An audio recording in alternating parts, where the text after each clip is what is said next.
Yeah. not fishing.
All right, y'all ready?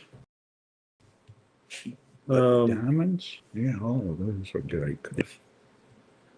All right, for those of you watching, know we haven't been on in a while. It's been a minute. It's been a crazy summer, hot, Yes. a lot going on, a lot of different things going on. different things going on. Yep. So tonight we'll talk about what's been happening in September, what the future's going to look like in October.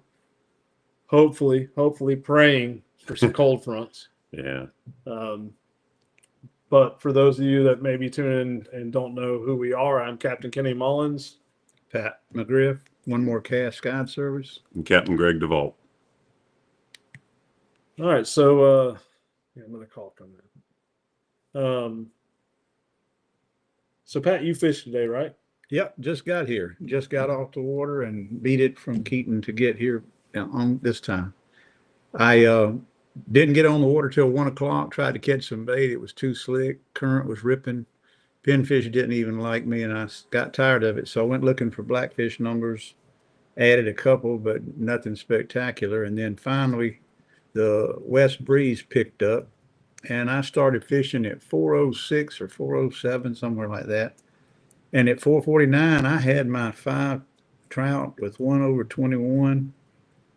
Three keeper black sea bass. Had a 18.5, 17, some respectable trout, and I missed a couple and saw a couple of big ones that was swinging at me. The bite was on, and it was the last hour. The tide was actually high on my chart on my phone at 5:05, and I caught them on Assassin's croaker shad 5-inch with a 1/4 ounce electric chicken head that I use for black bass, and that was the cat's meow. I threw Stinky Pink against it and caught 2 shorts, and I threw about 5 live pinfish and only caught 1 black on it and short trout on the pinfish. But I finally just quit throwing the cork, and this was doing so much better. And that's one of my favorites. That's what I did. I'm looking for fish for Saturday. Got a trip Saturday, and I was scouting as well as catching some bait. And then when I got 5 in the box, I caught another 30-something pinfish, and then came on. Do you think they were schooled up in just that area, or you think they were spread out? You think you just came through a school? The drift was, I was moving pretty quick. Okay. Good. I had a stiff breeze, 10, 12 knots, and I'd say I covered a third of a mile. I made 1 drift. I never turned around. So they weren't bunched up. They were just feeding. Spread out. They were feeding. Mm-hmm. Yeah, I went back and punched the start on a number, but I put a number when I caught the largest fish, the 21. And then at the end of it, when I put the fifth one in there, I punched it.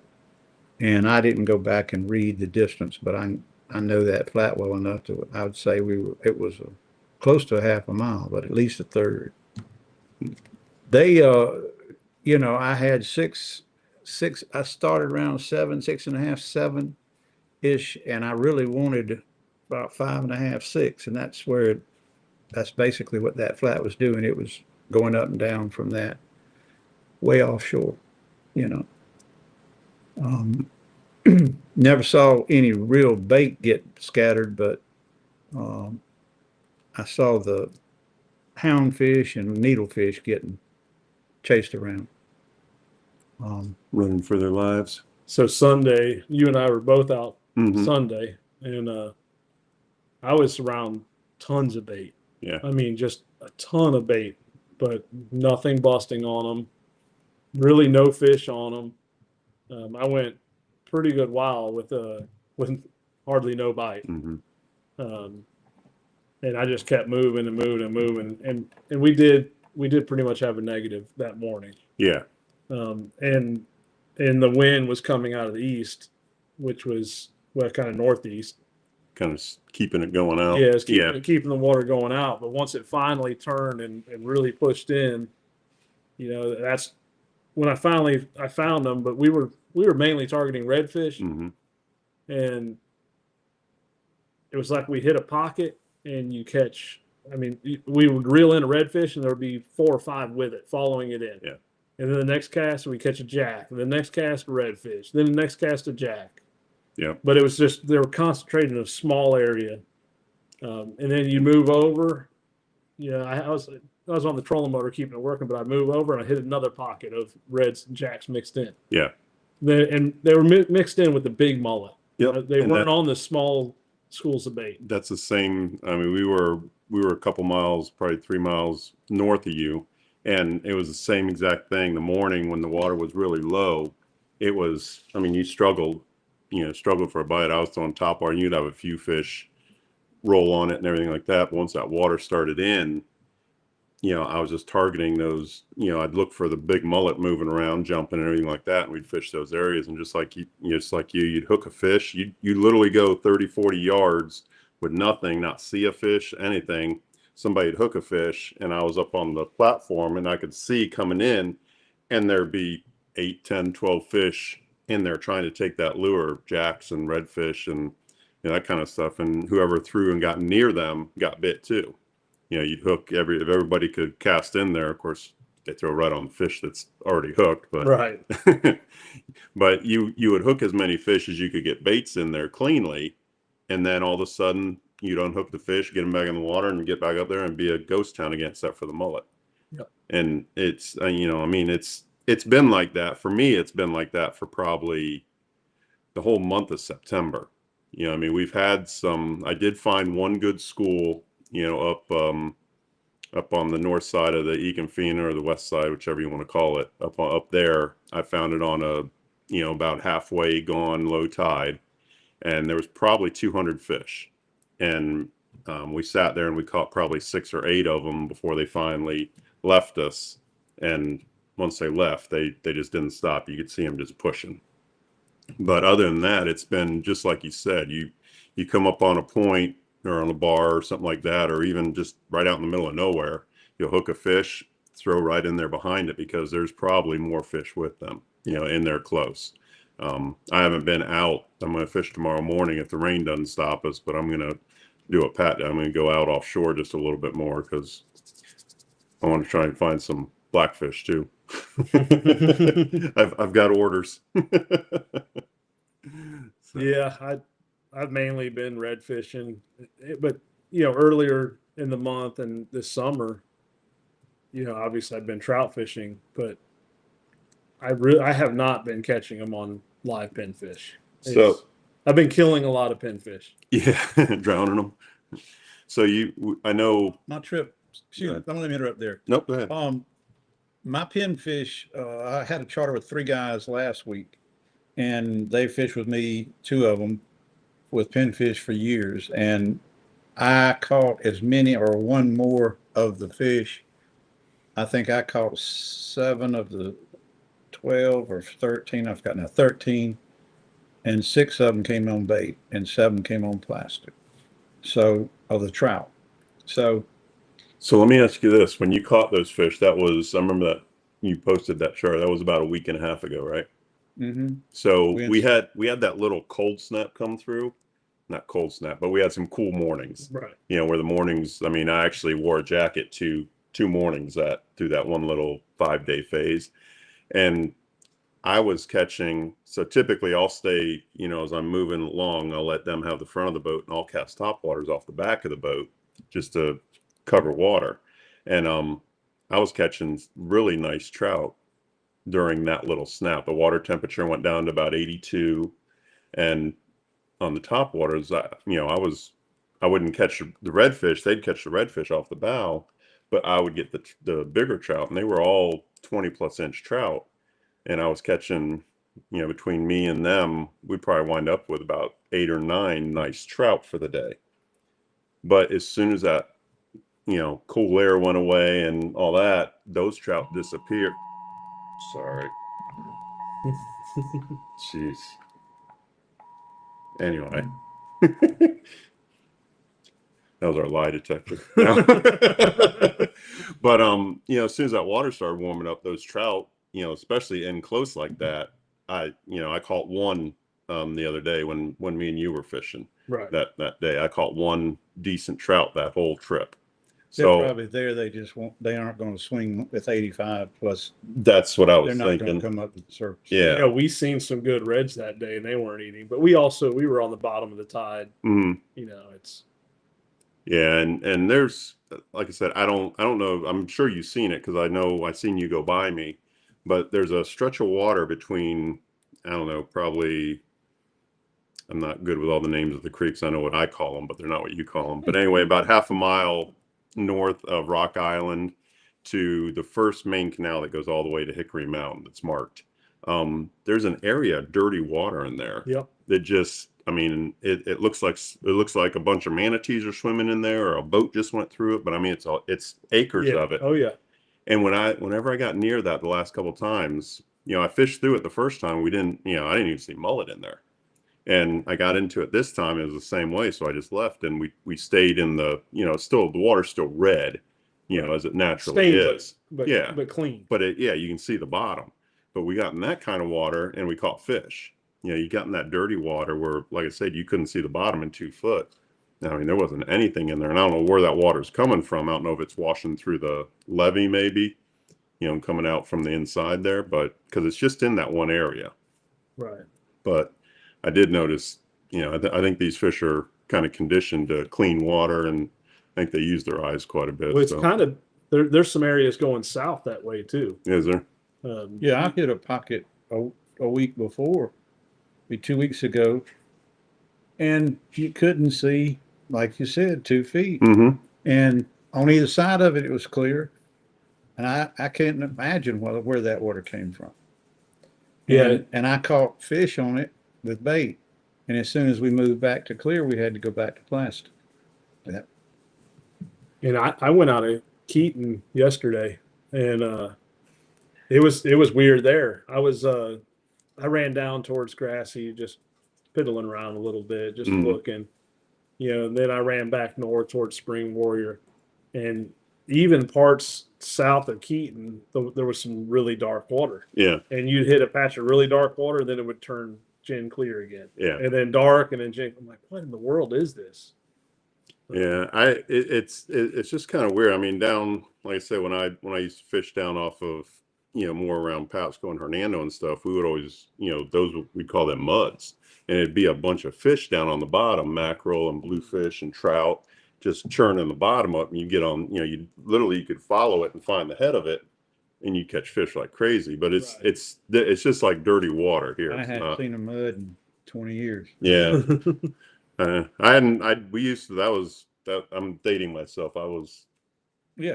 That was before I had any gray hair. Well, It might have been before I even had a goatee. The sand, generally here, it's either sand trout or redfish or both because they root. Hmm. Right. The trout don't root, and I've never caught trout in them. I caught trout that were following it because they were rooting shrimp. Yeah.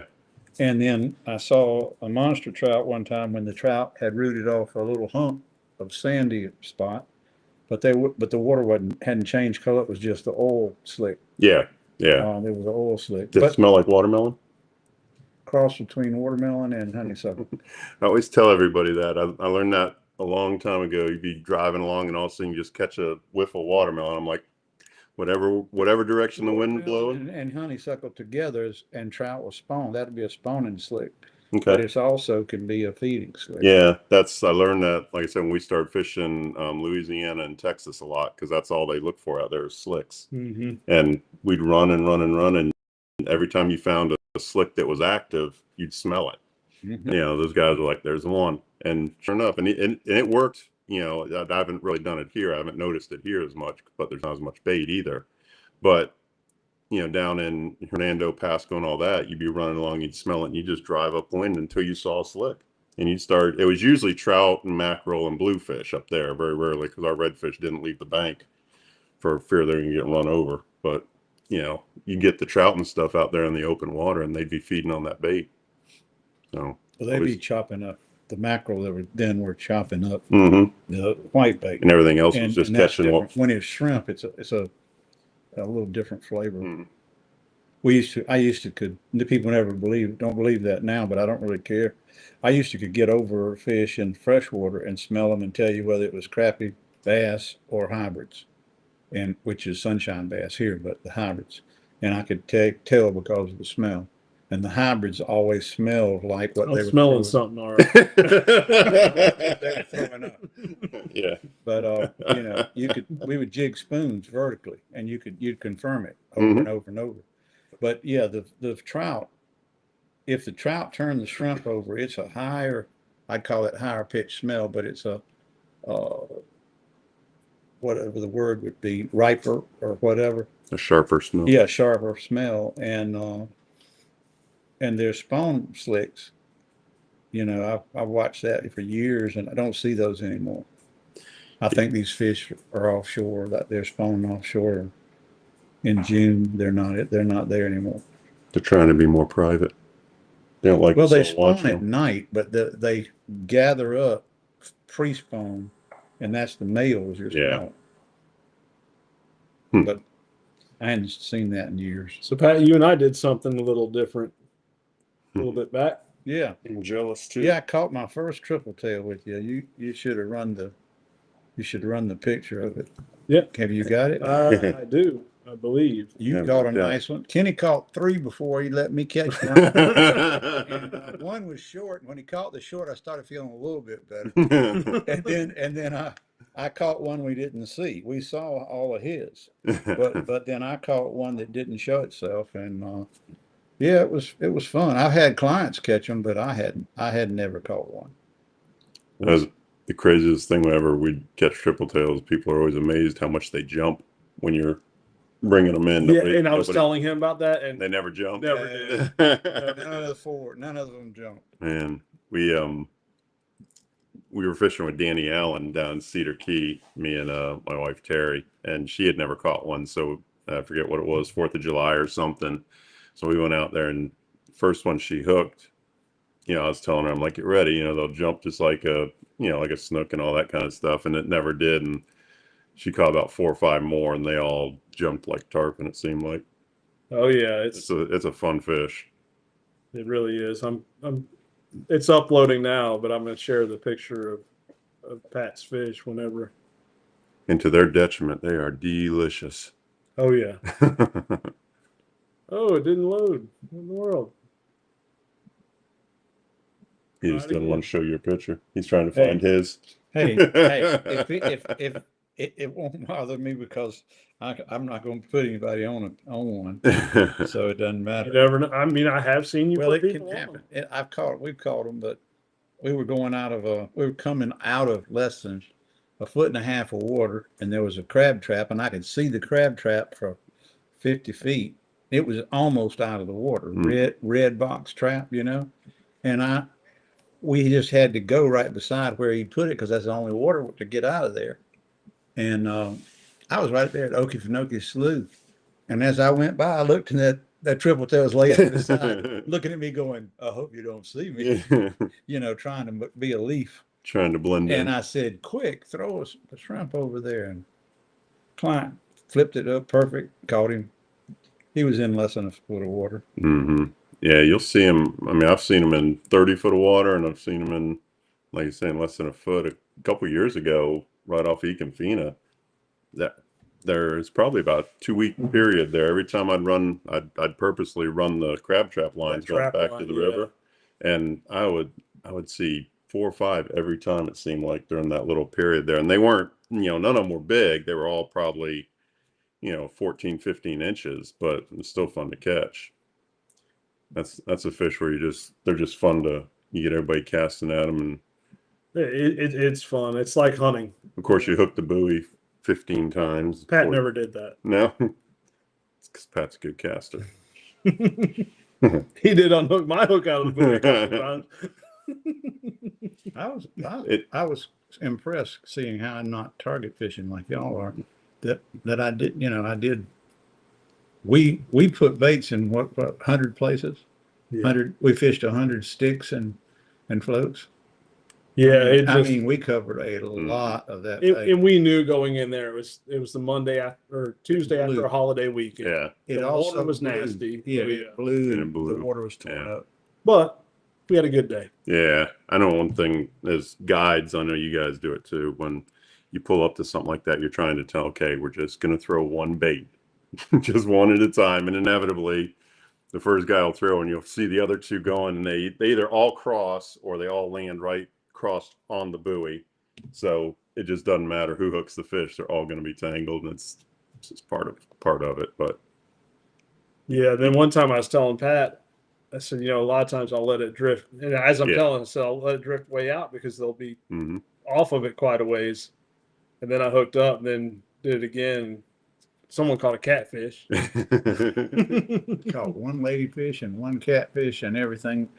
That was it. We had 5 bites literally. Wasn't that right? Yep. Did you catch any ladyfish today? No. Did No catfish. Nothing. We caught some on Sunday. I was going to say on Sunday we would get into areas that, I mean, I would just turn the trolling motor on and go, because you just, it seemed like we're right around the mouths of the creeks, where the current was the most. But it was, I mean, I've just never dealt with that to the numbers to where it's just you can't even cast. I mean, as soon as it hit the water, you'd see that ladyfish chasing it and on it.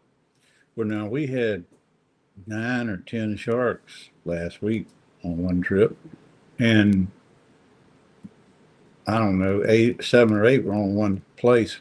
But here I was catching trout underneath them, and we caught trout on the corks. And I caught it on plastic, and the sharks were fierce. Yeah. Let me tell you, yesterday we went out. Like I said, I was running, looking. Mm-hmm. The amount of bull sharks in the water was absolutely insane. We counted over 20. I mean, big bull sharks. At least they waited till after scallop season. Yeah, they were there. Oh, I'm sure. They just didn't want to let anybody see them. Yeah, speaking of scallop season, kind of want to touch on that a little bit. I know it's over with, but I will say we had a pretty good year. Yeah. And I'm pretty enthusiastic about next year, because the last day of season, or last 2 days, last weekend, we hit a new spot that was just unreal, the amount of them. Yeah. I mean, it was just insane. Yep. And so all those made it.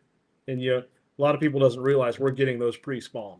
Yeah. So for that many, I mean, this place. That means there was a lot of scallops It was spawn. a big area. Yeah. Yes. Yeah, because those scallops obviously aren't going to be there next year. No. But if they were there to spawn, the scallops don't move far. No. They stay in an area, and if there's enough there to, I think they call it, when they call it spat, scallop spat. Yeah. Is what they call it. Yeah. And thumbnail. There's if they're in that area, that's where they're going to be. Yeah, So- I think Victor said they don't move more than a mile from Yeah. there. Yeah, and I know all up and down. I mean, we've seen them good off of Econfina. I know there's not a lot of people go up there and do it, but I was out there probably 6-8 times, and we did very well out there every time.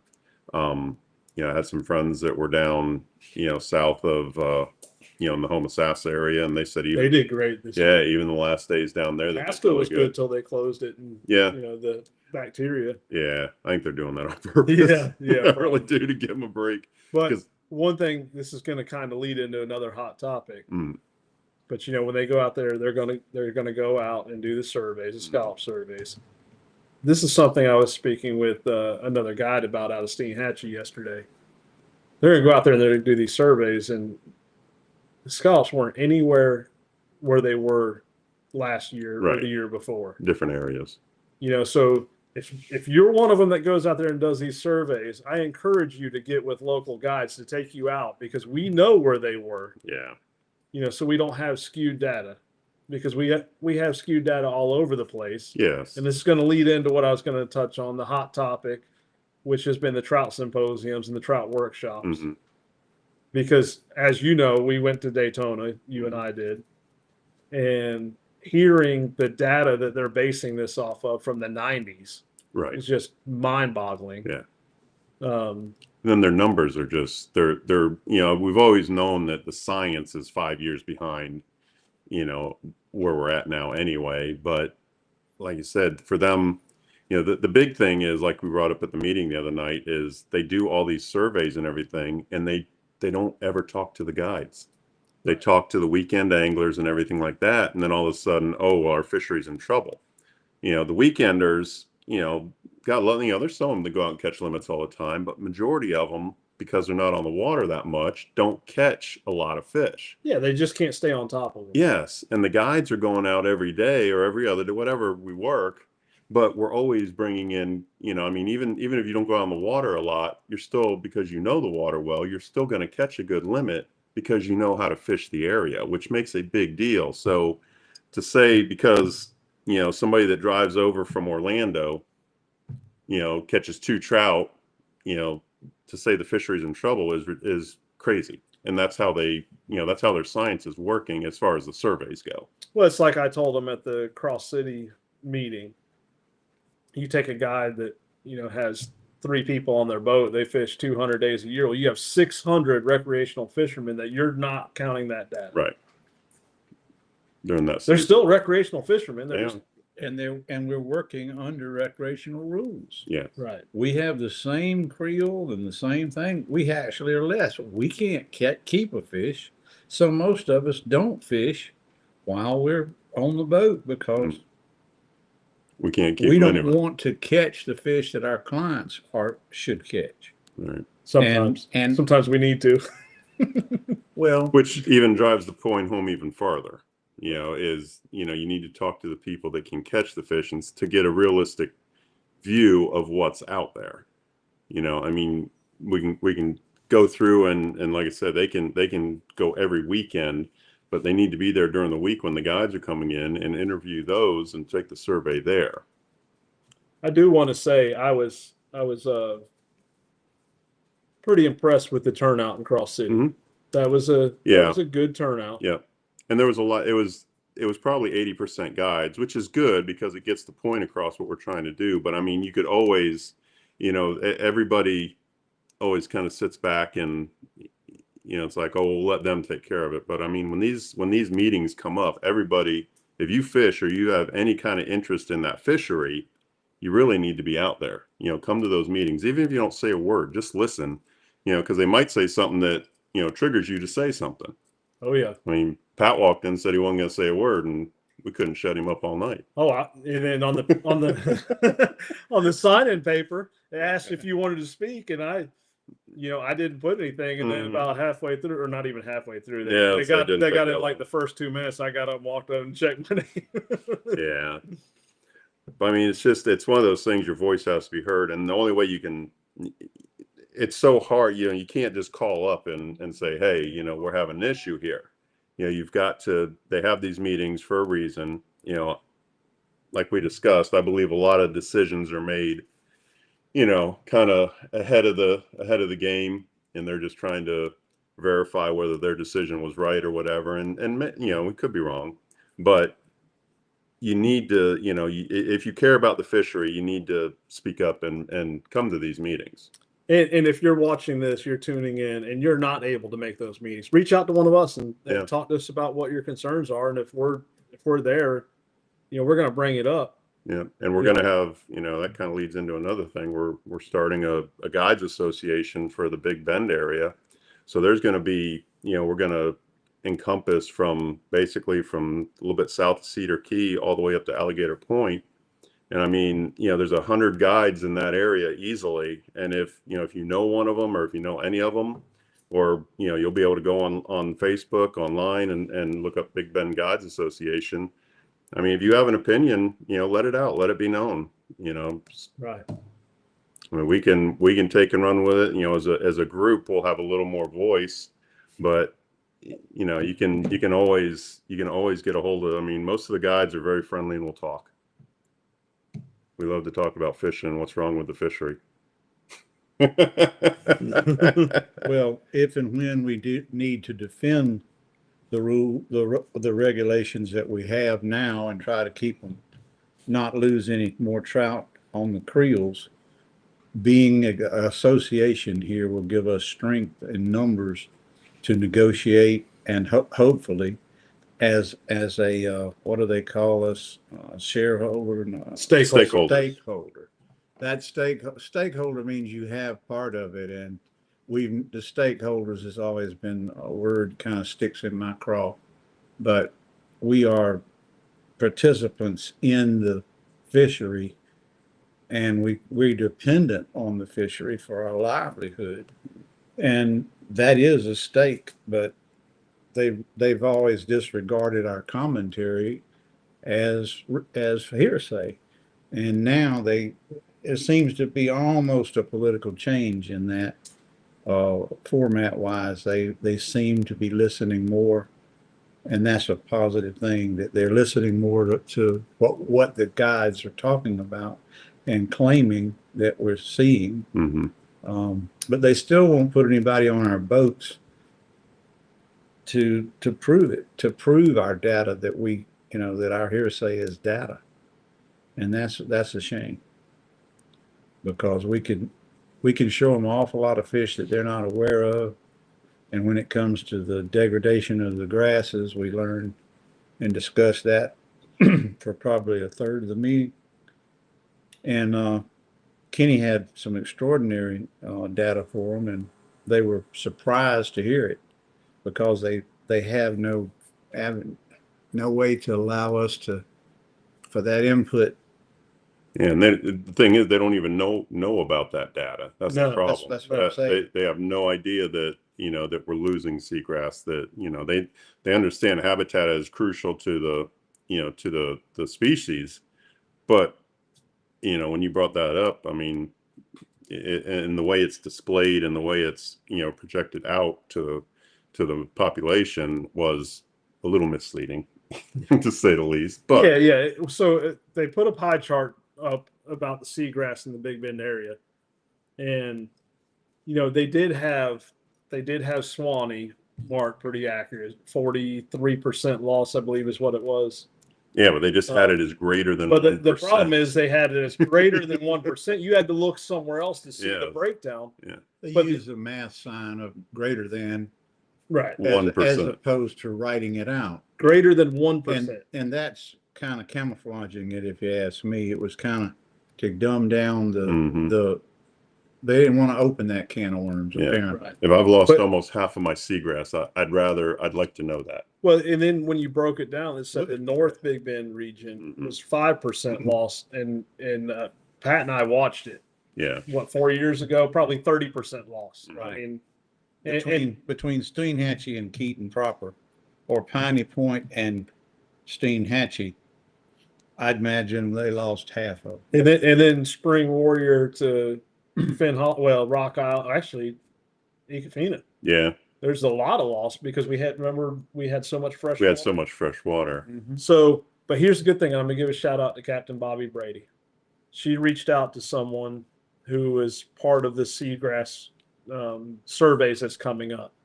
And Bobby and I met with him last Friday, Hmm. and pretty hopeful. He wants to work with our guides association to establish an advisory board, because this is what's eye-opening. For our seagrass and our habitat in our region, there's 3 people That watch it. that watch it. Mm-hmm. One's the DEP, one is FWC, and one is an independent contractor, and the 3 of them are never in the same room or communicate to each other at the same time. And have probably never been on the water more than 2 or 3 times a year. So now he's working with us, and he's putting together an advisory board that is going, and the DEP and the FWC is going to be there. Mm-hmm.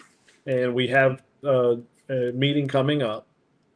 So we are working this, and you know, Are these public meetings or are they? I don't know if the first one is, but I'll find out. I'll let everyone know if it is. Yeah. Yeah, because I mean, the fishery is important. Obviously, the habitat is paramount. I mean, without habitat, I've watched, you know, I've watched the Boca Grande fishery go away, Charlotte Harbor, you know, due to freshwater influx and dirty water and red tide and all that kind of stuff, kill the grass down there and kill the fishery. I've watched Tampa Bay, you know, I've watched my home area, Pasco and Hernando, do the same thing, you know, and there's just as many fish. There's a lot more people, but there's the amount of habitat loss is massive in those areas. And, you know, without it, there's nothing there. We lost video, but I think the audio is still working. Someone must be trying to call me. Anyways, so I put it on Do Not Disturb, but for some reason, every now and then it still goes One through. sneaks through. Yeah, my phone doesn't quit. It's nonstop. There it goes. There So we're now it's back. back. Phone All right. call's over with. They left a voicemail. Yeah. So what's coming up? Fall is almost here. We keep saying it's right around the corner, and it keeps running around that corner away from us. Well, like you said, the water temperatures went down to close to 80, and I wrote in even my Woods and Water article that, you know, we should be seeing temperatures closer to 80 than closer to 90. And then Kenny said it was 88 yesterday up there in the shallow water. Well, I was out, like I said, 2 miles offshore, and it went from 83 to 86. It was 86 plus today. And of course, it was 95 degrees yesterday. Yeah, it was hot. So, you know, we can't lose this air. We got to lose this air temperature in order to. Of course, your president says that it's a hoax. Global. We do have some cool mornings coming though. Yeah, we do. We got a little front coming through this weekend. Well, We need about 2 more of them. we need some rain too. We need some rain badly. We're about 3 weeks from a measurable rain. Yeah. Our pasture looked like you know, crunchy cereal. You drove in my yard, and it's a wonder if you were to drop a cigarette, man, the whole place would go up Yeah. quickly. Well, like I said, that would help. But like we should be. Today is what, the 25th. Mm-hmm. Yeah. I mean, we should. That's one of the reasons we waited on this podcast. We were hoping the water temperature would drop and we could all get out and catch some fish and talk about fishing instead of wishing. You know, talk about catching. Mm-hmm. But like I said, it is starting. That feed I had was about as good as you get on plastic, just to be on a drift and not turn around and have to hit an area. No bait there, really, just that was the bite. Yeah. And that has been the bite for the last 3 weeks. And I assume when we go into October, it's going to be the same. The last 2 hours of the incoming have been my bite for the last 3 weeks. That's just when they're feeding, and you can go out there and beat your head against the wall or whatever you want to do for that first hour of incoming, and they don't want to move. And I would think as we get into those cooler months and that water starts cooling down, the range of those bites will extend out. Yeah, that bite window will increase. Yeah. Well, when we had those cooler days, the trout started pushing in. Yeah, that's why You know, I we were was catching them up. Yeah. Mhm.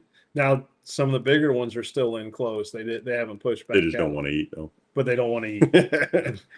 They're just laying there saying, "Yeah, I don't." Like I think so." said, I rode yesterday just to look, Mhm. you know, and I seen some pretty good fish. I ain't gonna talk about right now, but did see some big trout up tight. Yep.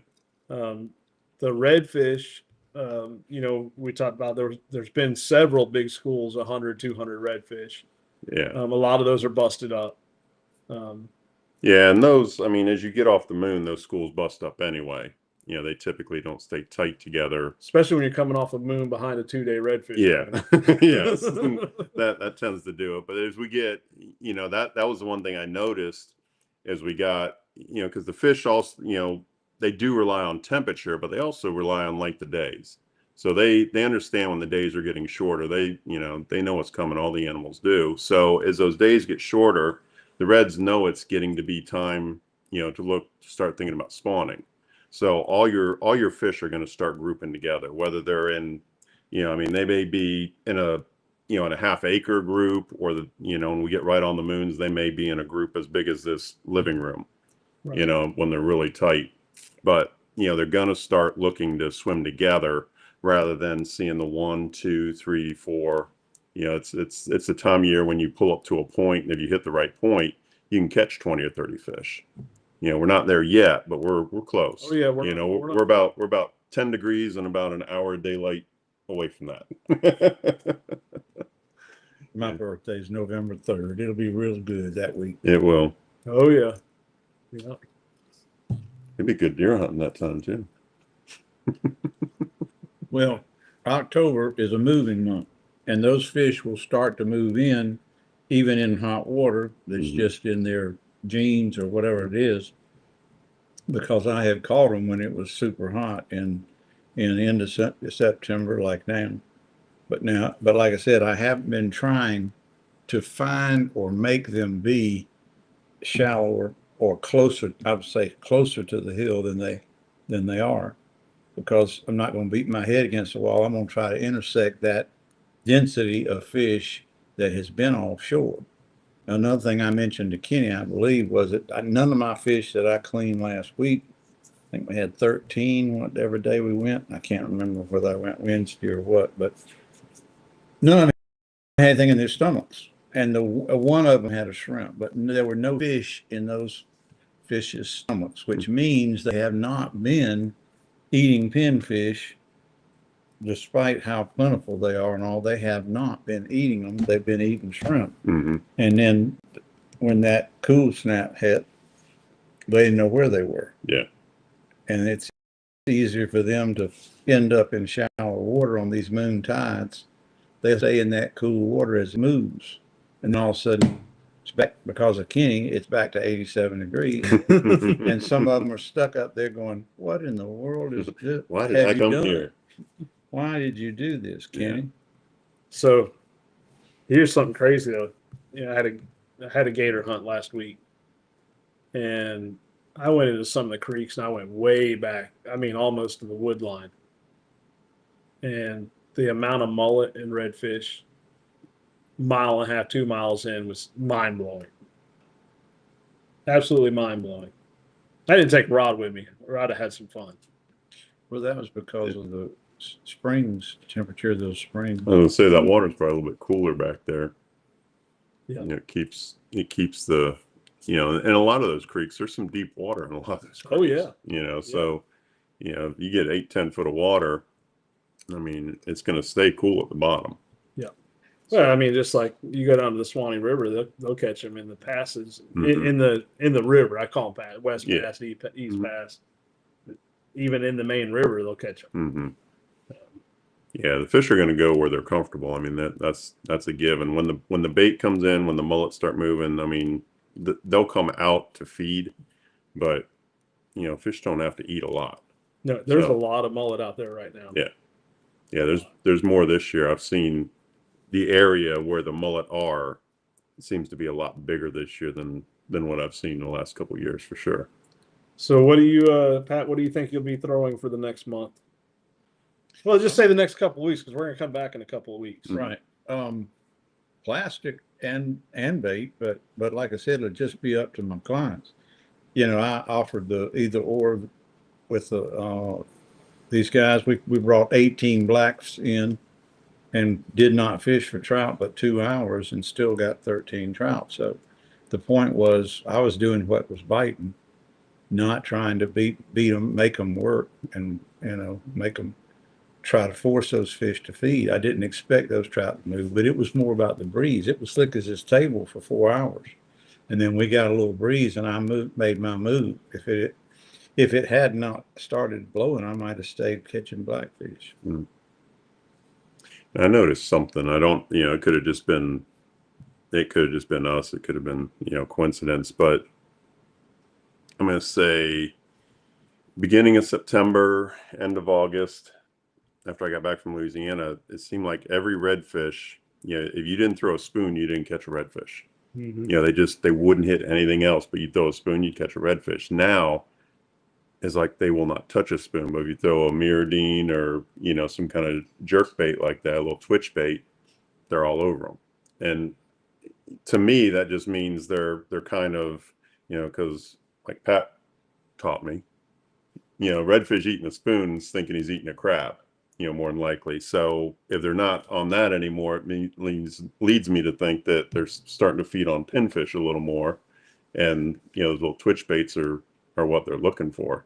So now I did catch most of our reds on spoons Sunday, but see, then it was coincidence. Blew that theory off. Yeah, thanks. But I will say this: the second one was caught on a little PNV.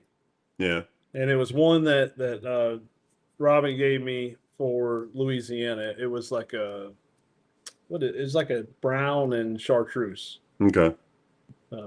That's a pretty good color. Yeah. Now I haven't been throwing up in there. I haven't been throwing many soft plastic on jig heads. I only did it because the three of them were throwing spoons, and I seen fish, and I grabbed it and just threw it out there. Yeah. If I'm around the mouths of the creeks, I'll throw it in the deeper holes behind the bars and stuff. But like I said, we haven't been up in the creeks too much. But I mean, over the next few months, I mean, I've been pushing. I really never do set down a top water, but I'll throw a top water all morning long, as long as it's not blowing 20. It won't be long, and I'll throw them all day long. Yeah, and that's why I said it'll get to that point. It seemed like, through March, April, even into a lot of May, the topwater bite was just, it's always fun, but it seemed like it would produce more fish. And, I think we're getting to that time, because I can still go out there, I'm throwing it. There's, I've got a few clients that you can teach them to. It's hard to teach them to walk a topwater correctly, and that's even harder to get them to hook the fish because they jerk it away from them so much. But, it's a good search bait. I'll use it to we'll go down the bank and I'll throw a topwater, and they'll throw, whatever spoons, jerk baits, all that kind of stuff. And if I start getting blow-ups, kind of gives you a bearing as to where the fish are. Are they right up against the edge? Are they in a foot of water? Are they out, 100 yards off the edge? And, lately they've been out. Yeah. And that's the thing. I was beating up the edge in the points on Sunday, and that may have been why we weren't doing anything first thing. And then all of a sudden I seen fish out. I mean, it's not far out, just around the other side of the boat. Yeah, cast out off the bank. Yeah. Yeah, because I know when you called me, and I think we had caught 2, and that was early. But I had two. We'd had 1. Yeah, I had to be. I was 50 yards off the bank, and we were just fishing a lot of that rock grass, because I was north of the Egan or west of it. And I was north of you at that time. No, you were south of me at that time. Was it? Yeah, I was flip flopped. Yeah, that's right. Yeah, flip flop. Yeah, I was between Econfina and Acela. Yeah, because I seen you come this way as I was going that way. Yeah, but I mean, hopefully we do get at least the mornings start cooling off a little bit, and the nights will cool off. If we could, I agree with Pat. I think we need rain, because I think the salinity gets up so high out there when we have big stretches without rain. And it'll help cool the water down. It'll help cool the water down, and it'll cool the nights down. That's the problem. You get like right now, and it's still 80 degrees outside. That water never cools off at night, and that's what they need. I mean, they need that now. They're used to it this time of year. I'm back on a phone call. Yeah. It's the fuzzy brothers. Yeah. That's it. So Pat, how can people get a hold of you? Text or call me at 850-838-7541. onemmorecast.net. What about you, Greg? You can call me at 727-919-8666, or capgregd.com. And my phone number is 850-838-6101, Real Epic Charters. .com, and you can find me on all social media platforms. So we'll come back in a couple of weeks and maybe We're light pushing heat for the up. cool air. All righty. Well, thanks guys for tuning in.